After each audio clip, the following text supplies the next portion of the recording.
একজন মুসলিম আত্মসমর্পণ করে আল্লাহ সুবহানাহু ওয়া তাআলার কাছে, আল্লাহ সুবহানাহু ওয়া তাআলার কাছে স্যারেন্ডার করে, তার সমস্ত জীবনকে সে স্যারেন্ডার করে আল্লাহ সুবহানাহু ওয়া তাআলার কাছে, সে একজন মুসলিম।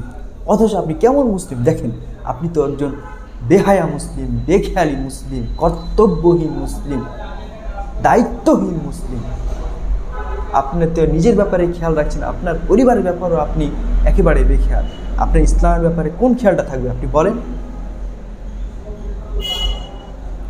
সাম্প্রতিক সময়ে বিজাতিরা লাভ জিহাদ নামে একটি কর্মকে তারা বাস্তবায়ন করার চেষ্টা করছে এই ভারত এবং বাংলাদেশে।